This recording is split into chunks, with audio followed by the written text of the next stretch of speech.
Alright, I think we'll get started now.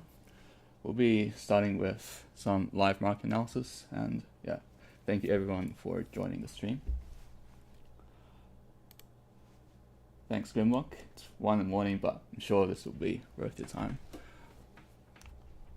Alright, so just an hour ago, we had non-farm payroll, which is a high impact news event. It came out bearish for the US dollar, so that means it's bullish for assets, including crypto. Upon release of NFP, we saw this sort of Darth Maul candle. It swept out the lows here, and then we can see now the price is gradually climbing up, especially now with volume flowing in due to New York Open.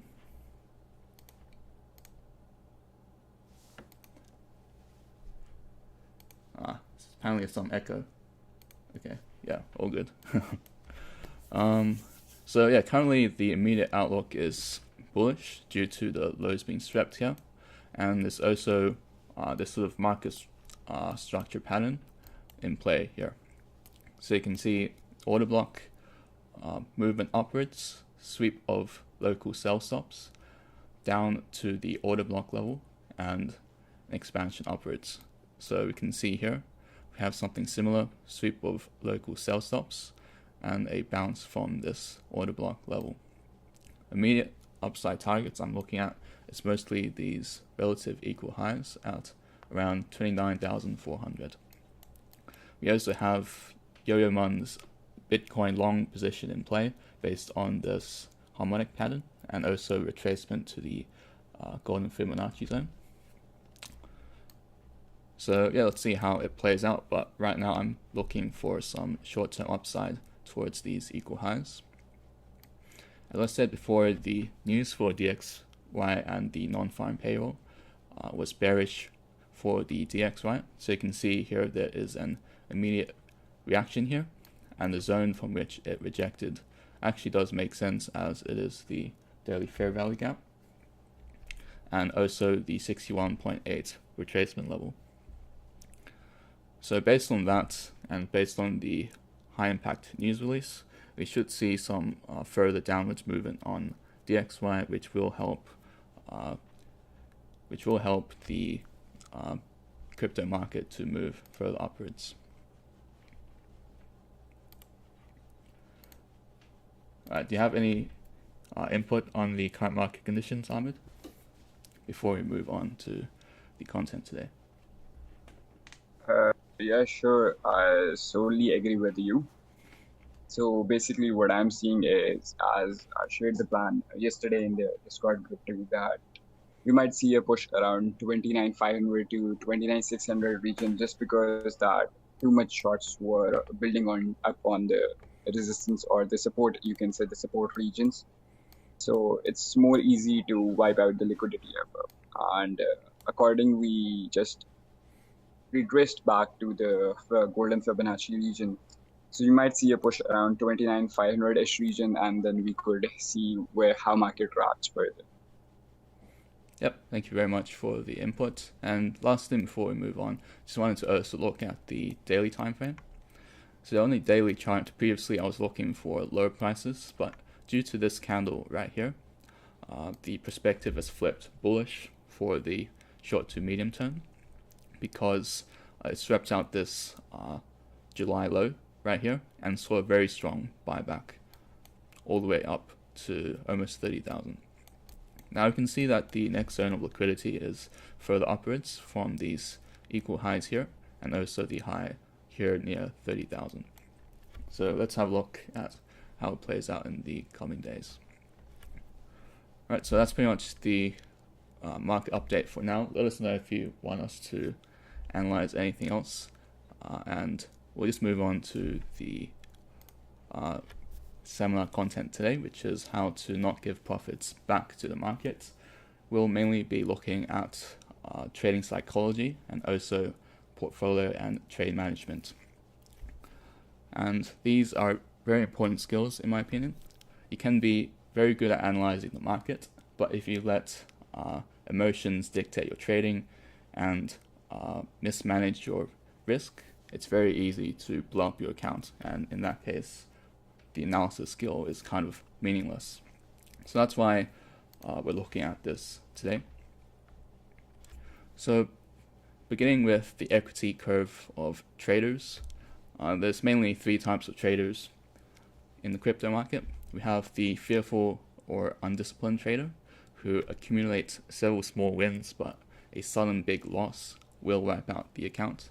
So you can see here some wins here, perhaps continuing to long into resistance, and then due to overexposure or overconfidence, a large dip in the equity curve due to holding on to the losing trade, small bounce back, and finally holding the trade until liquidation and zero balance. And then we have the boom and bust trader. Those traders go almost all in for every trade. They may get some big wins, but it's inevitable that going all in, you'll encounter the loss, which wipes out the account. So all the previous wins are meaningless because the account is gone. And then lastly, we have the consistent and long-term profitable trader, and that's the sort of trader we want to be. You can see here that it's just steady gains, no very big dips or major losses, due to understanding risk management and having good trading psychology. So just being able to cut like losing trades earlier and not letting them blow up the account. So in the seminar, we'll be looking at how we can become the consistent and long-term profitable trader through understanding trading psychology and portfolio management techniques. So now we'll talk about understanding market conditions. Do you want to speak a little bit about this, Ahmed? Yeah, sure. As today's talk about equity curve of traders, I appreciated how well he was able to explain that. I would be talking about different market conditions. So let's go through the basics if anyone is a newbie who is listening, so we can be on the same page. Okay, on number first we have is a trending market condition. So the name is itself a self-explanatory. Trending markets are periods when prices move persistently in a particular direction. Comparatively, we talk about choppy and high volatility ones. These are the markets that are characterized by unpredictable price movements. Basically, in high volatility refers to significant price fluctuations within shorter periods, making the market more challenging to predict. In choppy and high volatility, basically traders may find it difficult to identify clear trends or establish stable positions. And on the last, if we talk about the sideways and low volatility ones, this is basically where a price trades within a relative narrow range with little to no significant upward or downward movements. Basically, for traders, sideways markets present unique challenges as they may be limited trading opportunities due to the absence of strong. So there's some things to note within these three trading styles. The three different market conditions. Talking about if we have a trending market, it is comparatively easier to trade among the rest two, just because you just have to have a bias, a little TA, some good key levels, support or resistance, and you are pretty much easy to go because the market have high volatility. You just have to cope within a trend and you are good to go. Comparatively to a choppy one, risk management is very and is very plays a very crucial role during such times. Sudden price swings can lead to unexpected losses. Traders may opt for strategies like scalping or day trading to take advantages of short-term price movements.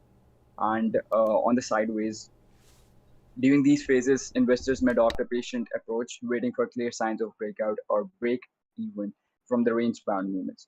Just because of the reason that you have to wait for a certain price to or for a certain liquidity to be swept once before just jumping in the market, because these are the boring times when you have little to no price action moving comparatively to what we are seeing in the past 2 or 3 days from the Bitcoin. There's no such volatility. You just have to wait for some certain key level to be swept or some liquidity to be swept in order to just slide into a trade.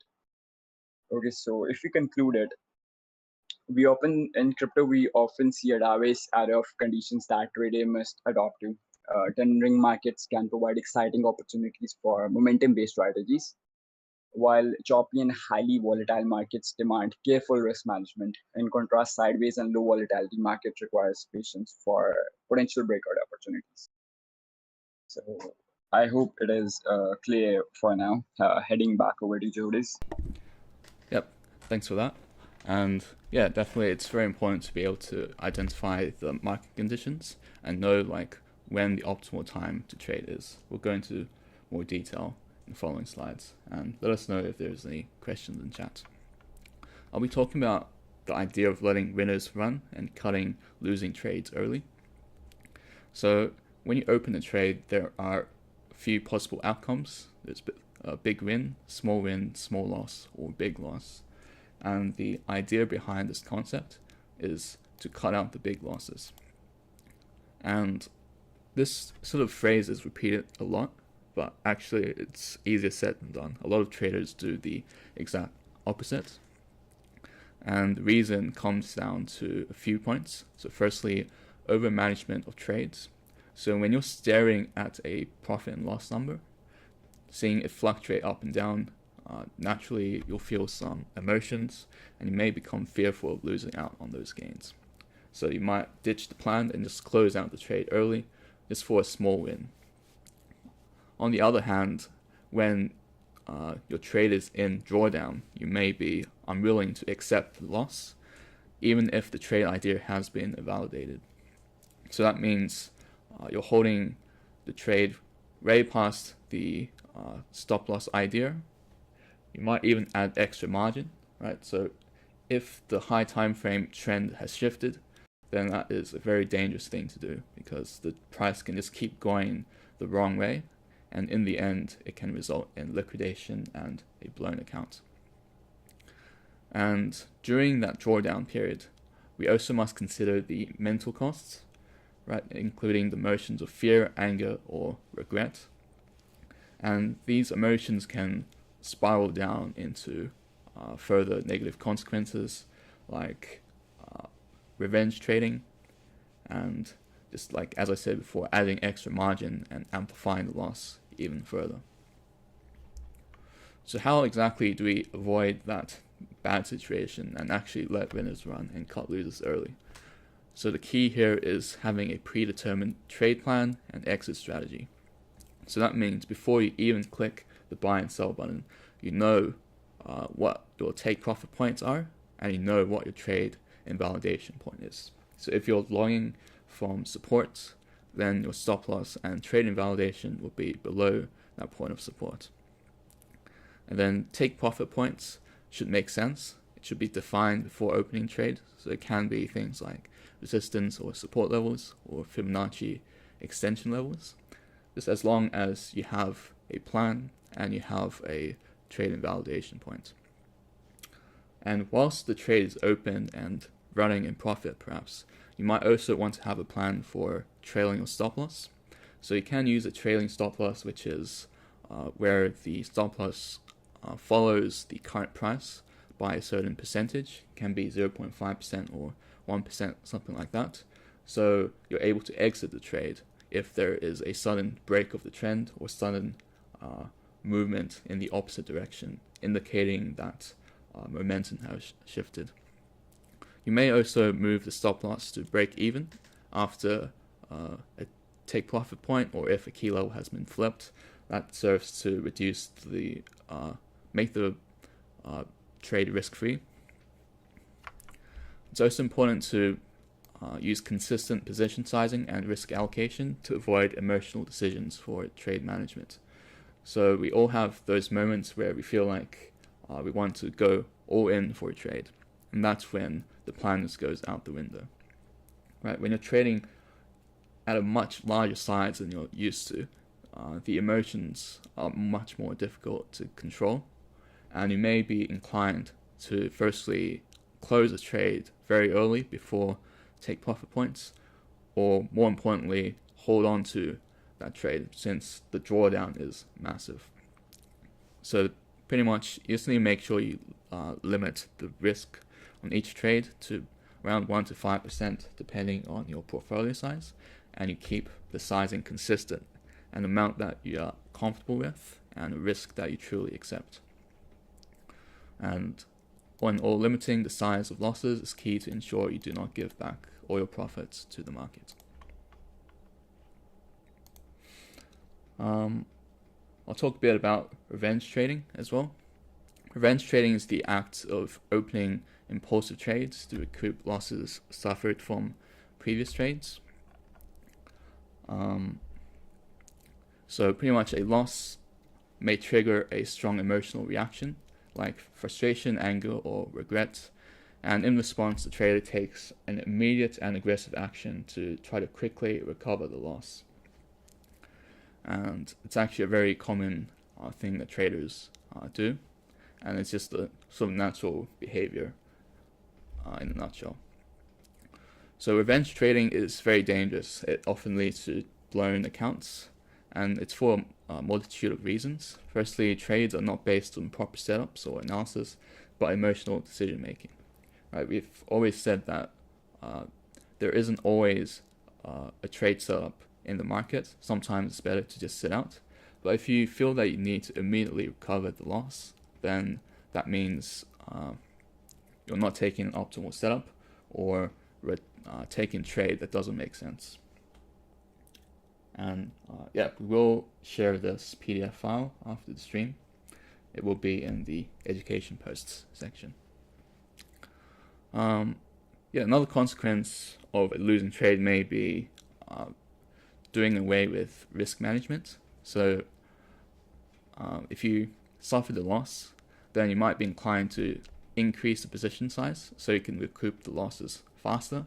And as I said before, increasing sizes and not keeping a consistent position size can be very dangerous in terms of emotional impact.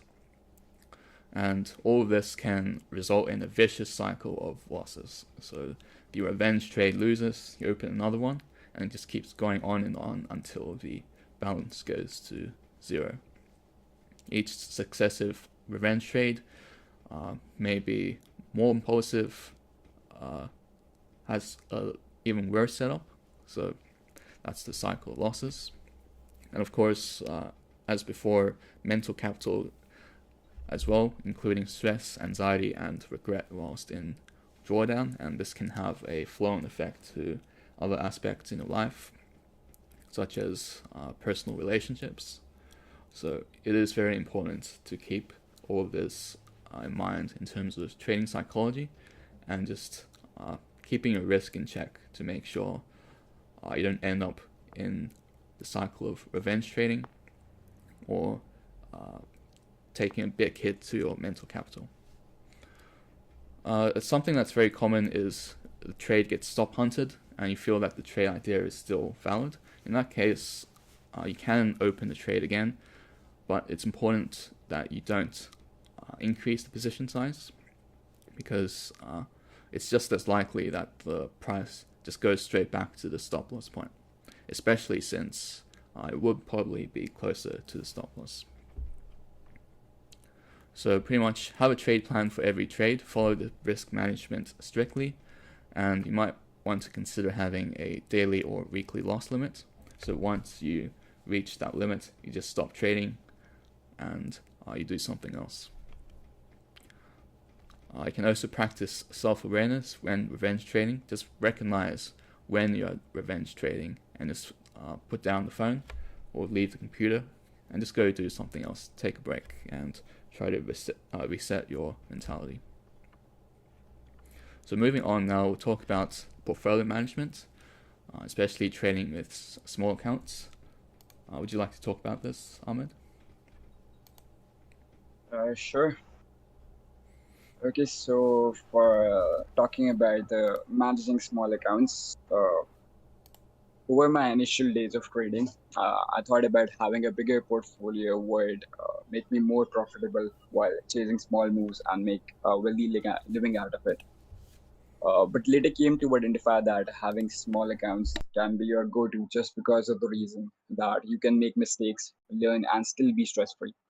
There are some key aspects, however, to have a check on. Number one of them is we have is start with a clear plan.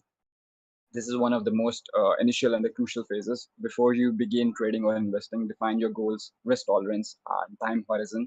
Having a clear plan will help you stay focused and avoid impulsive decisions. Number two, and would like to stress more about is having a realistic expectations. Just because of the reason that managing a small account means that you may not see significant gains immediately. Be patient and set realistic expectations regarding returns. Focus on long-term growth rather than trying to make quick profit. On number three, I prefer our limit orders just because of the reason that having a small account and using leverages, you may be reliant to some fees, and limit orders are improne to that. Number four we have is using stop losses. One of the most important aspect for a small account is having a stop loss. Not a mental stop loss, but a good stop loss, just because of the reason that you may stop at one or two times, but having a good IRR would make it give the profits back to you if you have a good IRR. And number five we have is avoid over trading. This is the mistake that all we have been there to is avoid excessive trading. Frequent transactions can lead to higher fees and potentially encode your gains. We have to stick to our plan and execute trades strategically. And also, there's an aspect to be staying informed uh, in ways of keeping yourself updated to market trends, news, regulatory developments. Being informed will help make better informed decisions and adjust strategy when necessary. And on the last, I would like to talk about withdrawing profits to your bank accounts or whatever reasonable is to you, is because of the reason that when you have a goal, like just take an example of flipping a $100 account. If your goal is like you would flip it to a $500 or something like that, what I personally prefer doing is that I like to keep banking or cashing out my profits in the bank after a certain $100, $150 target is set. I'd like to take out 40%, 30% of my profits in banks and start with the rest of the profits. Just because of the reason that it makes you stress free, it makes you a bit happy in ways of that you don't have to think about more of just attaining your goal, but you are more consistent and you are more motivated to achieve it. And most importantly is to track your progress. Keeping a record of your trades and portfolio performance, regularly evaluate your progress and make adjustments as needed to improve your strategy. Also, remember that this was one of the biggest myths when I first started trading, was that we cannot flip small accounts, and also always thought about having a bigger portfolio just because of the reason that it would give me significantly more gains by chasing small moves. But over the time,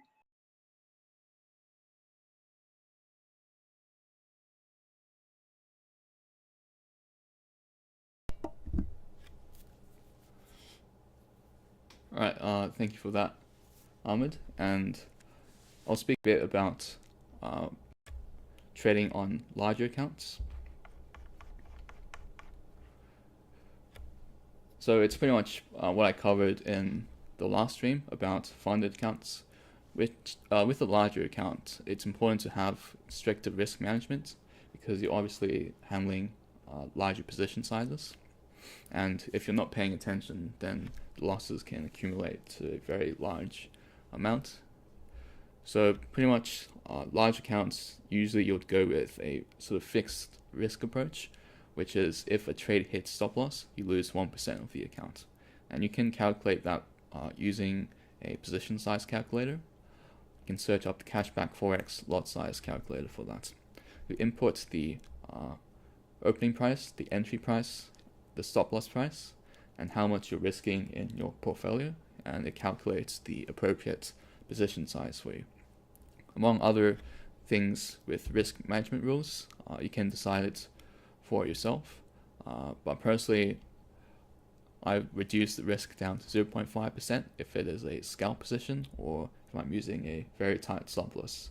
just due to the fact that trade can be stopped out much more quickly, and I have no opportunity to kind of like reevaluate the trade or cut it for a smaller loss.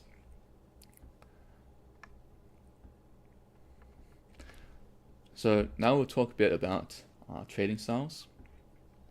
Firstly, we have the swing trading style, and that's basically trades that take several days or weeks to play out, and you're looking to capture a larger movement in the market with a wide invalidation in your trade. So you're looking to capture moves like 10 to 20%, and stop loss will be around 5 to 10%. So the benefit of using a swing trading approach is that it's less risky and requires less position in terms of the entry price. So that means it's more suited to newer traders. You have like a sort of cushion for your trade entry. You can let it go into drawdown for a little bit before it can play out. It also requires smaller position sizes, since you're looking to capture a larger move, so even a smaller position size can give you substantial profits. And of course, that means lower leverage. And in terms of analysis, usually you begin with the daily time frame and you move down to a 4-hour or 1-hour time frame to frame your trade setup and entry. So since we're capturing a larger position, a larger movement, that means it does need more patience to follow the trade plan. So you can see here there's this short setup based on a sweep of liquidity and then a retracement to the golden Fibonacci zone. And we saw some sideways movement before the movement downwards to hit the take profit target. Hello, Thomas. Yeah, thanks very much, Alex. Yeah, Ahmed makes some banger trade calls for sure. So next we'll talk a bit about scalping. Do you want to discuss this trading method, Ahmed?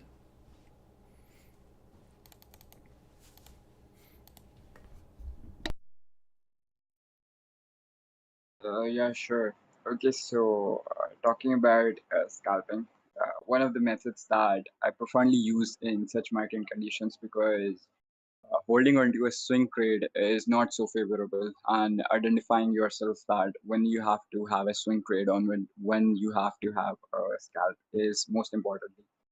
So basically, scalping is what I preferably doing is looking for the higher time frame trends. Either it's on a 4 hourly, either it's on a 12 hourly, and just look for a lower time configuration.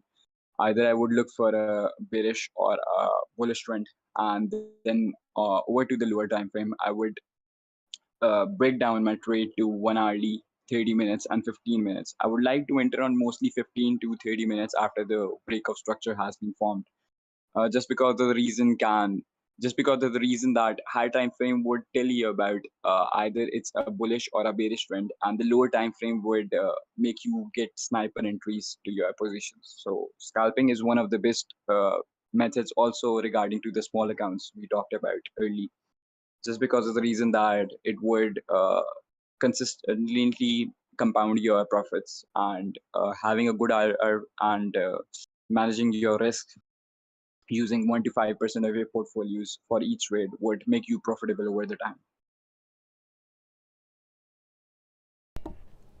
Yep. What do you do, Jordan? Yep, thank you very much for that. So trading styles kind of depends on your personality. So you can give each trading style a try and see which one works better for you. But in general, the scalping style is more suited to experienced traders who may not want to hold trades for a very long time. I say experienced because it requires a lot of emotional discipline to avoid overtrading and to avoid just being able to cut losing trades early and avoid large drawdowns. As I said, swing trades take longer to play out and use smaller position sizes, so that allows for opportunities to get back to break even and exit without a loss, compared to a scalping method where you're using a large position size and the liquidation point may be much closer. So moving on now, let's talk a bit about the high win rate versus the high risk to reward approach. So with a high win rate trading style, pretty much you aim to avoid closing trades at a loss whenever possible, and that means you need to actively monitor any open trades. So it's a sort of approach more suitable for scalp traders. So with this trading style, it requires proactive management of your trade. So if momentum is shifting, you'll be looking to close near break even or close for a small win. You need to be flexible with your trade plan and be able to identify this sort of shift in momentum and understand when to exit the trade. Pretty much using this high win rate method, you're looking for equity growth through accumulation of smaller wins. So pretty much kind of like a straighter curve without many like dips. And with this trading style, we have a lower risk to reward ratio, since you're more inclined to close trades earlier. And you may also opt for a mental stop loss instead of a strict stop loss to hold trades through liquidity hunts and be able to exit your trade near the entry. And another method that more experienced traders use is dollar cost averaging of positions once in drawdown, and you're still confident of the market direction. Then you average down the position so that you can get back to break even faster and consider exiting the trade. Obviously, using this approach has its own risk as well. There's a heightened risk of blowing up the account from holding losing trades for too long, and especially averaging down the position entails like increasing the position size even more. And if you continue holding the trade, then you're losing more money. So that's the risk that comes with this approach, and why I suggest this sort of trading style for more experienced traders who use a scalping strategy. Do you have anything to add for this, Ahmed? I can also talk about the high risk reward method.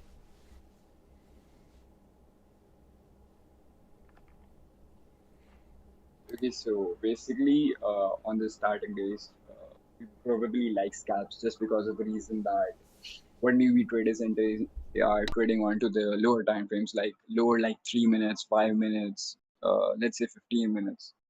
So what they're not considering is that they're just market entering those trades, and over the time, if the trades are positive or making them profitable, they're just either closing the trades or either just setting a TP and be happy with it. But what if once the trade round trips, then all the gains that have been made over the past few days or past few weeks is just lost by a single trade, just because of the reason there was no static stop loss or there was not a proper RR set for such trade. So I pretty much agree on you for this that we should either get to a trade that has a better RR or a high probability setups with a higher win rate. Yeah, awesome. That's a great point. So pretty much you don't necessarily have to choose either of these approaches. You can actually kind of combine these two together. But yeah, I'm just sort of comparing the trading style as contrasts, just to sort of help you decide what sort of trading method that you'd prefer. But obviously, there's a lot of things to keep in mind as well. So with a high risk to reward trading style, you aim to take trades with a favorable risk to reward ratio and ensuring that your wins greatly outweighs your losses. So if the trade has a 2 risk to reward, then that means a win covers 2 stop losses.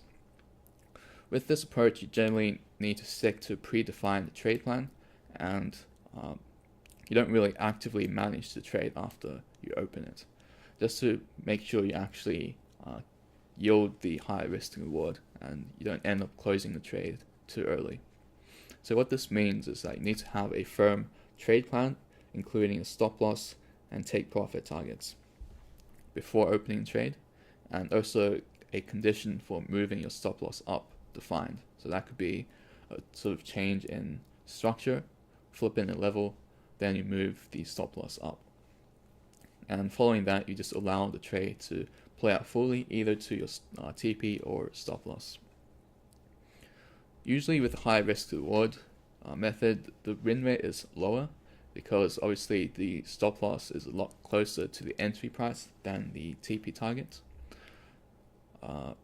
But still, it can be highly profitable since you need a much lower win rate if you're using a high risk to reward approach. Finally, you don't usually DCA or average down trade positions in drawdown with this approach because it will amplify the loss if it does stop out, and it will sort of distort like the risk to reward system. A key drawdown of this approach is the lower win rate. It can cause revenge trading if you go on a losing streak. So in that case, you might opt for reducing the risk to reward ratio in the trade just to make it higher probability and break the losing streak. And in general, this approach is more suited to swing and mechanical traders, as in less discretion in your trades, following a trade setup strictly and having the patience to hold the trade, either to take profit or to the stop loss.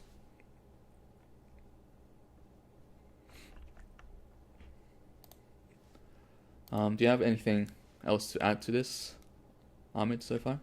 We're pretty much almost done for this seminar. I pretty much agree with what he said earlier. It's just that the thing is that having a higher risk to reward ratio would often make you get stopped out a lot of times. But over the time, if you compare the stop loss with one probability setup that would hit TP, so it's like if it's 1 to 3 risk reward or 1 to 2 risk reward.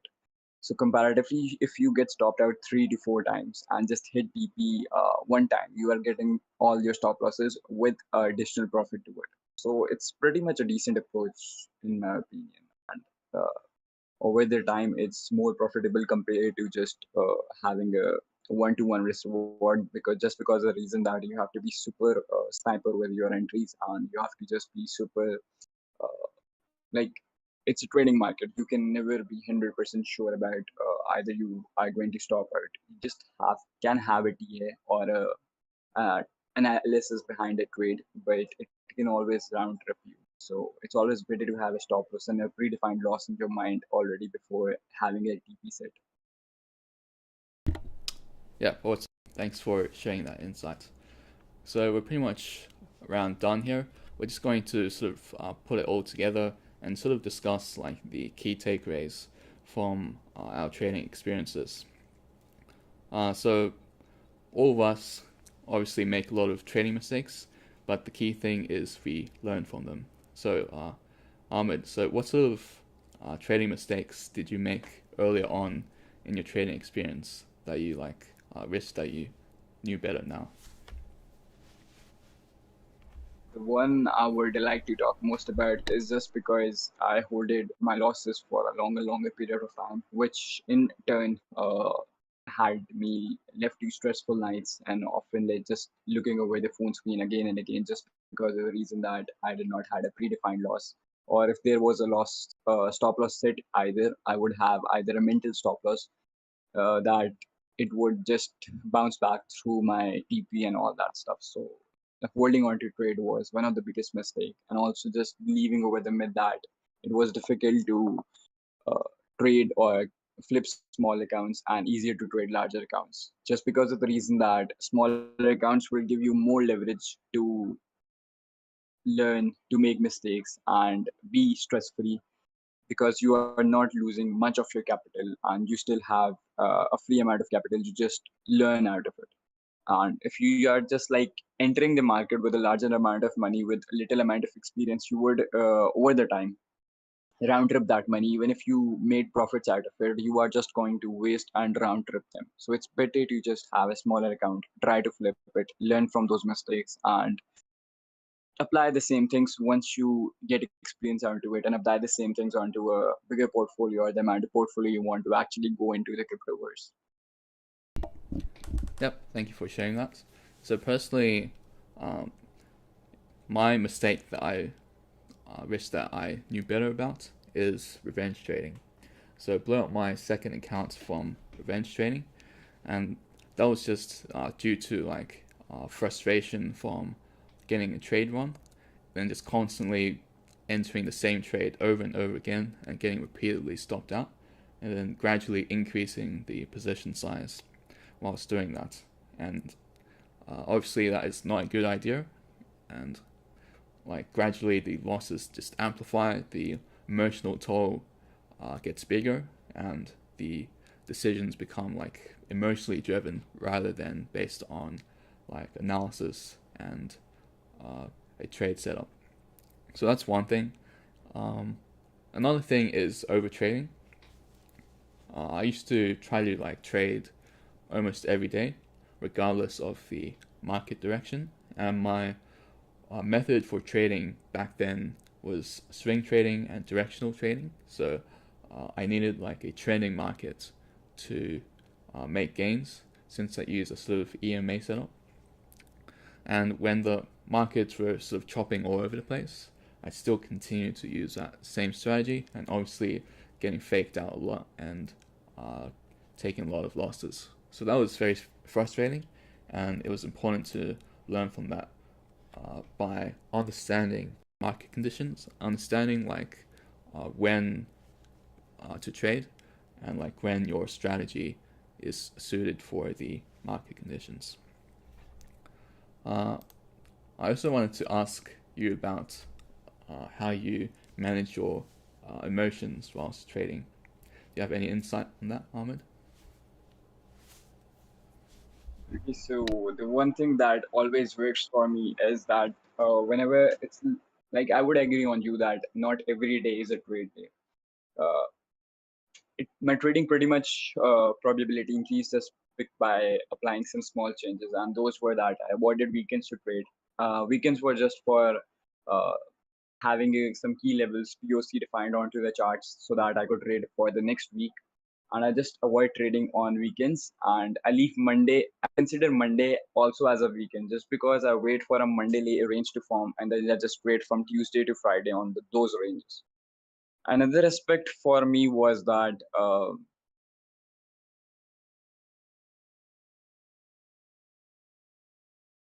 okay, sorry, I lost connection. Yeah, back. Okay, so another aspect that improved my trading was that I'm basically a liquidity trader. So instead, except if I'm only scalping, then I would enter on market. Else, I am just a limit order trader. So it helps that whenever I have a setup in mind, whenever I see a setup in place which well, it's according to my plan, which perceives according to my plan. So I just use a limit order for that instead of just entering on the market, just because of the reason that I know that if a certain price PA would respect those levels and reject, then I'm getting good RR out of it. And I just don't have to like monitor the trade 24/7, or just have to look over the screen. Or if I'm going out, even I'm at a family dinner, I have to just look over my phone over and over again just to see if my trade is going positive or negative, either if I have to cut losses or not. So the limit orders helps way too much, just because of the reason that if you are a student or anything like that, or any profession, if you are a businessman or anything like that, you can just be stress free, that you have a certain amount of loss predefined, a certain amount of profit predefined, and just you just have to have a limit set out of it, nothing much more to do. So it pretty much helps you with emotion over the time, that before entering a trade, I like to see how much I lose than how much I win. And this helped me over the time, just because of the reason that whenever a person or whenever a trader enters into a trade, They always look at how much they would gain over the trade, but not see how much of capital they would lose. So if you start molding your perception from how much would you lose, then how much would you gain, then over the time you would have a better connectivity or have a better stability over your emotions, that you are already 80% of facing that stage where you know that if a stop loss would hit, you are already prepared for that. Yeah, awesome. Thank you for that. And yeah, I agree with that. So personally, for me to manage my emotions whilst trading, it's just truly accepting the risk of each trade and having a predefined risk limit, so that if a trade gets stopped out, it's no big deal.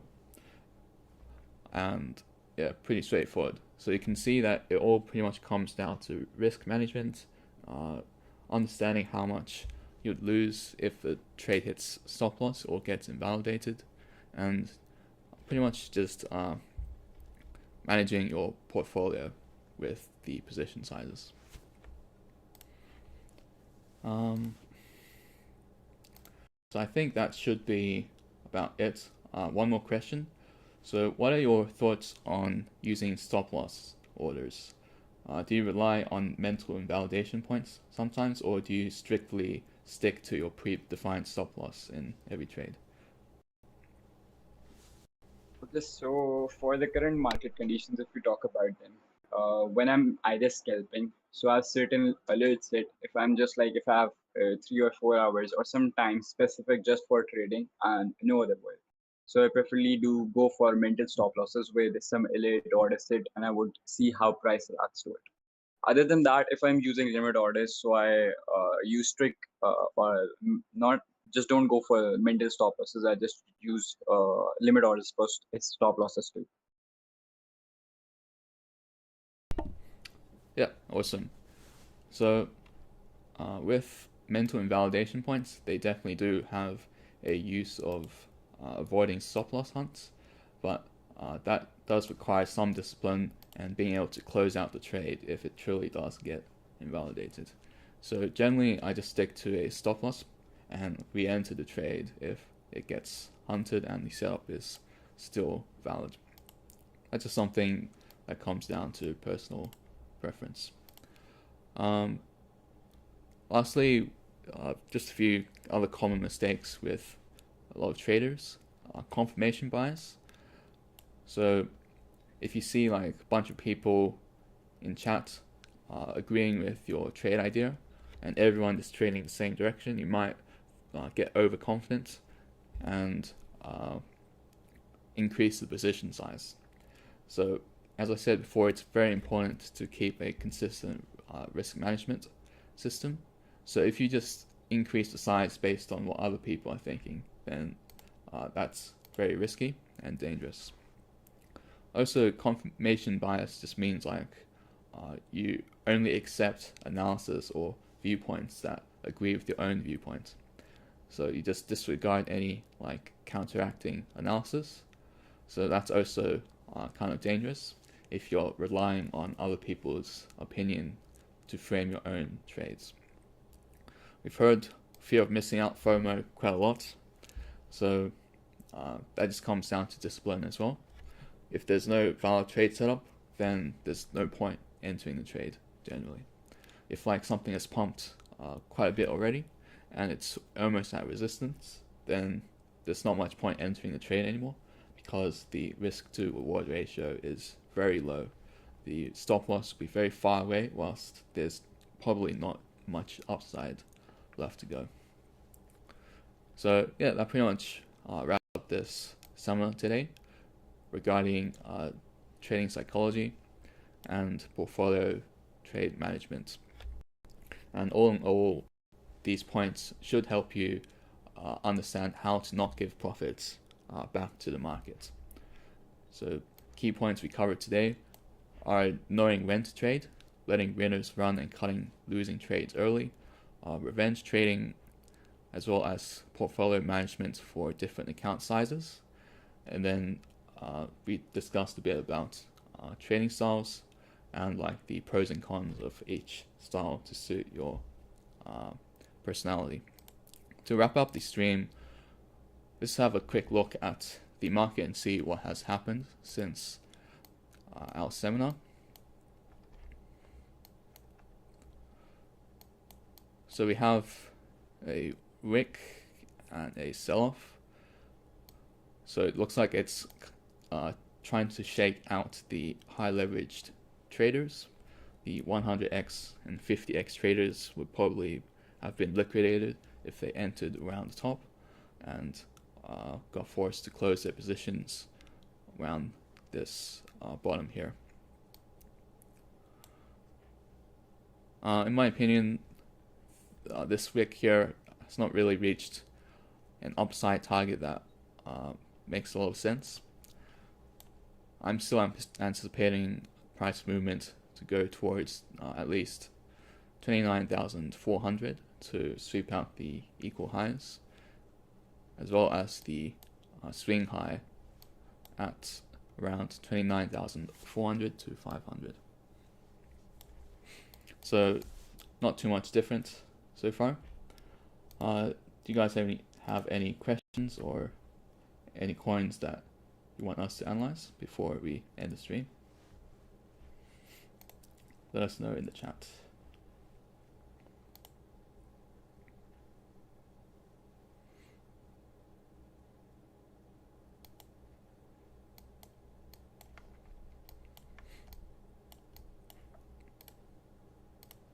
Okay, so do one for me. Look onto Sol. It has Solana very good daily structure. Oh, daily time frame for Solana. Yeah. Alright, let's have a look. So, what are you seeing here?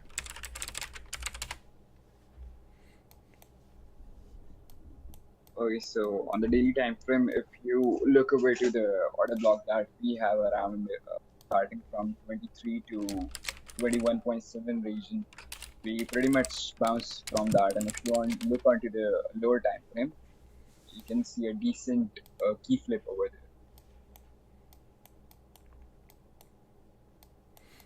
Are you able to identify that? Yeah, awesome. So yeah, we can definitely see a kind of stronger break of structure with displacement, as in like higher momentum candles. And even if you draw a trend line, you can see like it's a pretty strong break of the trend line. So are you thinking of opening a long position for Solana? Yeah, after the sweeping of liquidity, I would like to, if you look on the RD, there is a bit of break of structure. Yeah. So I'm thinking of entering around 22.957. That's where the golden Fibonacci is lying to. Yep. Okay. Also the block. Yeah, I see. So yeah, we have a potential long setup following a retracement down to the golden Fibonacci zone. And yeah, it's looking like a pretty solid setup. We have like equal lows and lows down here that have all been swept out. And we just saw a break of the trend as well as a strong break of structure with displacement. So that's definitely something to keep an eye on. So in chat, Thomas has asked us to analyze XLM. Do you mind to have a look at that, Ahmed? Sure.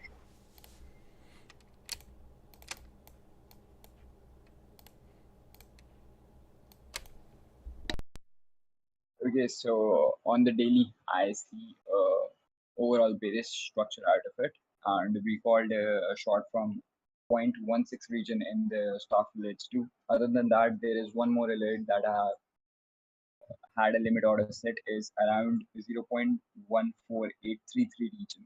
You can do it on the 4 hour. There's a small on the 4 hourly. There's a small order block around the 0.149 region, and also there are some confluence for the break of structure with golden Fibonacci here. That's where the short limit order is being set. Yep, awesome. Yeah, I'm aware that you have a short limit order for XLM, so that means for the short-term outlook, you're expecting some upside potentially, right? Yep. Because these coins are very good with exit liquidity, so I try to catch them with the limit orders, not foaming into with the wicks. Yeah, awesome.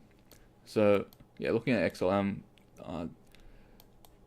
it's holding above this 4-hour fair value gap and just recently swept a key low, swing low on the 4-hour charts. Going down to the lower time frames, it's still kind of moving sideways a little bit, but we can definitely see the case for upside in the short term, especially since Bitcoin should be able to bring market upwards. Mm-hmm. Yeah, for sure. Yeah. Also, if you see on the DXY, we have a probably like a downtrend in a way that you can see around 101 region to be tapped, or the fair value gap that is created around 100.900 region.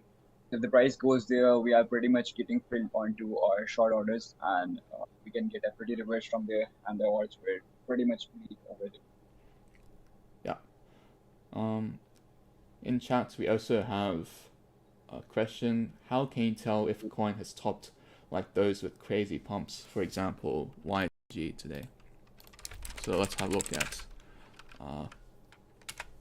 Yield Guild Games coin. Yeah, so we can see just today has pumped almost 50%. What are your thoughts on this, Ahmed? So this was a pretty decent short. What I look for is more like order blocks for these. If you go on to switch to the daily, there was a significant order block around 0.2835 region, and we pretty much rejected from there. Yeah, exactly. So to tell if a coin is topped out, you start with the daily level and try to mark out a significant level. Usually with these sort of low cap coins, it tries to sweep out a area of liquidity. There's like a really clear swing high to sweep out, or it can just reject at an order block level. If you're looking to short, I personally would only short after some break of structure confirmation. So that means like a swing low gets broken and candle closes below that break of structure level. So what I mean is something like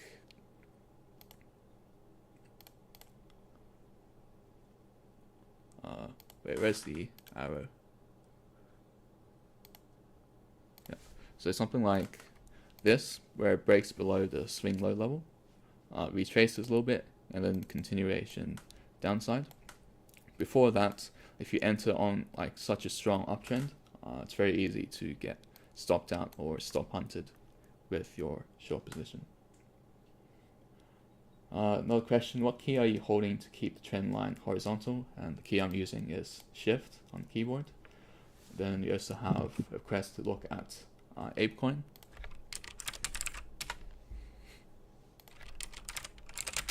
So what are your thoughts on Ape? Yeah, I do not know what time frame he be looking at, but onto the 4 hourly, it looks pretty much dead. It was just a retrace for the resistance. Yeah, exactly. So if you start off with the one daily time frame, it's difficult to make an argument for a long position, just due to how strong the trend is. So if you go against the trend, especially like a daily trend, yeah, it's very hard to get much profit out of it. You know, you'll have to like close the position quite soon. Even on like the lower time frame, so not really seeing any trend shift or break of structure. It seems to be merely a retest of resistance. So we can expect downside continuation until we see confirmation of a Until trend change. new all-time lows.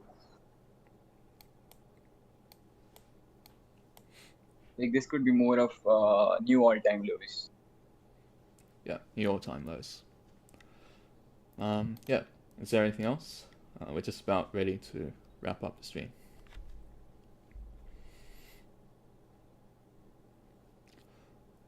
Alright, so yeah, thank you everyone for attending today's stream. The PDF file will be available on our Discord in the education posts section. We'll see you all next time and trade safely. Thank you.